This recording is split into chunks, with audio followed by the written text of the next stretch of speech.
به طریق یک سؤال برای شما یک صحبتی دارم. اگر برادران عزیز و گرامی از همه شما سؤال کنند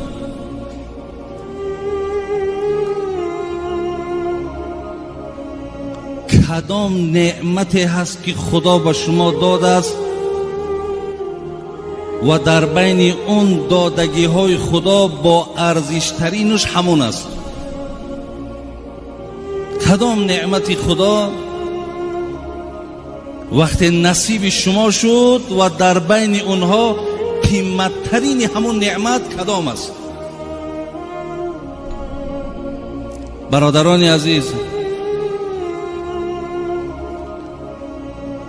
الله مهربان در سوره مبارکه ابراهیم آیت 34 میگد و این تعد نعمت الله لا تحصوها. الله را ببینین، ماها را کم ترک با یک بیاد ما میاره که به پروای بد نباشیم، به اهمیتی بد نباشیم. خداوند میگد آنقدر نعمت برای تو دادم که با سوادترین همین مردم تاجیکستان اگر بیاریم نعمتهای خداوند حساب کردن نمیتواند. کجا از نعمت بیرون حتی همین نعمتهایی را که در خود بدنهای ما و شما هست همین را حساب کردن نمیتونیم.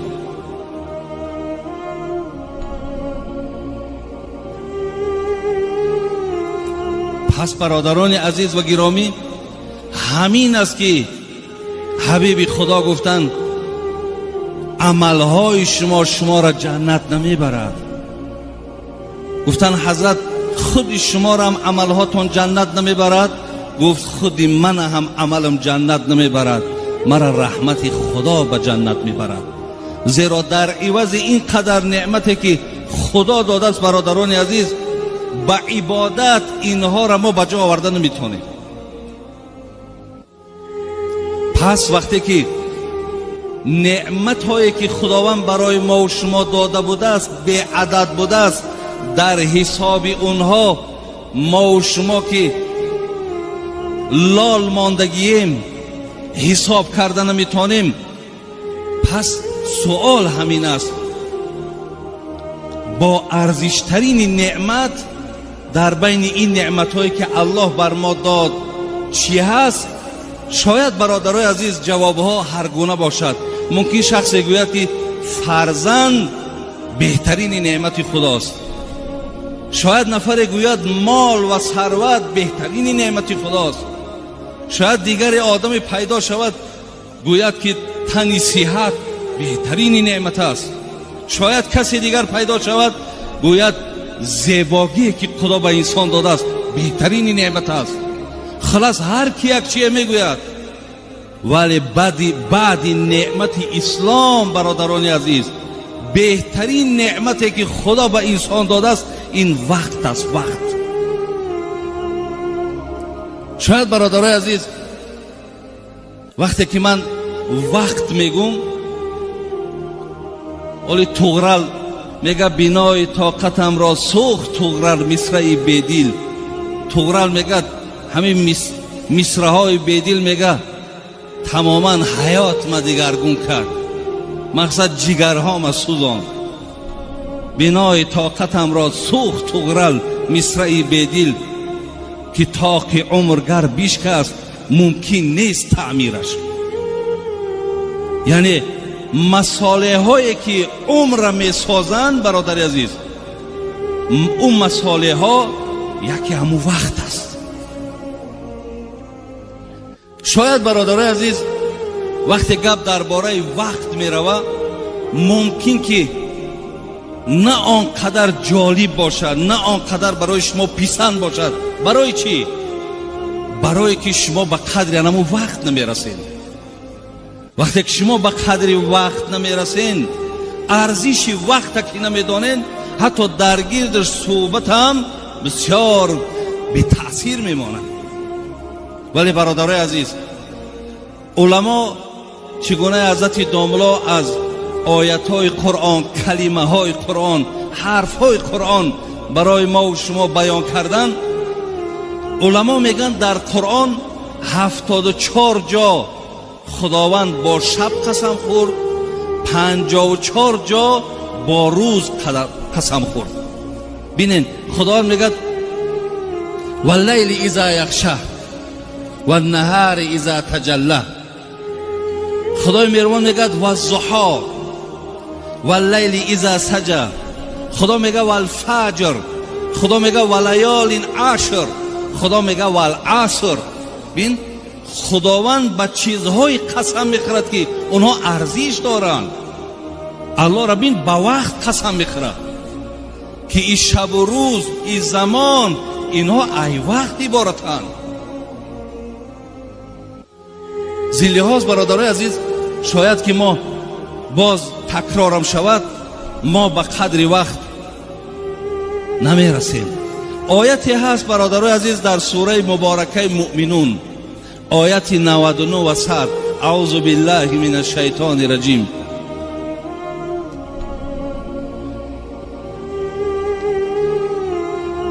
اذا جاء احدهم الموت قال رب ارجعوني لعلی اعمل صالحا فيما تركته كلا انها كلمة هو قائلها ومن ورائهم برزخ الى یوم یبعثون. صدق الله العظیم.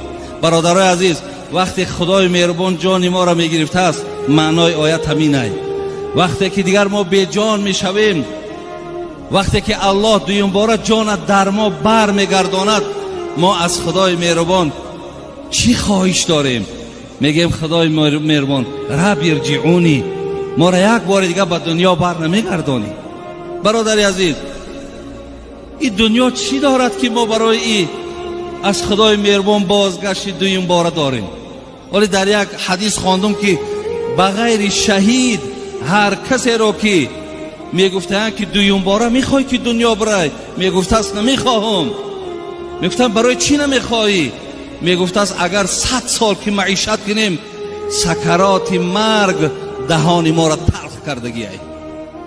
یعنی آن مشکلاتی را که ما در حالت مرگ کشیدگیم، هیچ وقت بازگشتی به سوی دنیا دیگر نمیخواهیم. ولی حضرت مولوی خدا رحمت کند جنونی را میگه همه لذات این فانی به می خوردن نمی ارزد. می برادرای عزیز، این می که امروز مردم دیوانه کرده یا درآمد پولش برای مثال بعضیا بسیار فایده‌ناک بعد از مراد از این می این نماز است، مراد از این می این محفل های خیر است. همه لذات این فانی به می خوردن نمی ارزد. نباشد نشعه وصلش به یک سوزن نمی ارزد. به جان پیوند نمرود است، راحتگاه فرعون است، به نزد عاشقی صادق به یک ارزن نمی ارزد. حضرت عبی چی میگه؟ که من زین رنج دنیا میکشم از بحر دیدارش، وگرنه این به یک دم بزمی چون کندن نمی ارزد. همه این مهنتی ما برادرای عزیز میگه به خاطر آن است که با دیدار الله برسون، و الا همه دنیا را با تمام لذتش جمع کو به یک بزمی جان کندن نمی ارزد. این ارزش هم یک جان کندن ندارد. پس برادرای عزیز، از خداوند برای چی این بنده طلب میکرده؟ اینجا میگه لعلی اعمل صالحا فیما ترکت. خدایا من در دنیا در وقت بسیار به اهمیتی کردم، در وقت تماما اهمیت ندادم. میخواهم که همون به اهمیتی هایی را که در دنیا کردم، وقت های بیهوده را که گذرانیدم، میخواهم جبران او را با عمل صالح بگردانم. میخواهم که عمل های صالح کنم. میخواهم پایبند زیادتر حسنات شوم تا در پیش تو آمده و از اهل خجالت نباشم.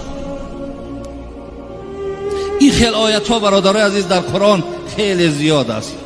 و انفقوا مما رزقناکم من قبل ان یأتی احدکم الموت فیقول ربی لولا اخرتنی الى اجل قریب فاصدق واکن من الصالحین ولا یؤخر الله نفسا اذا جاء اجلها والله خبیر بما تعملون. از سوره مبارکه منافقون.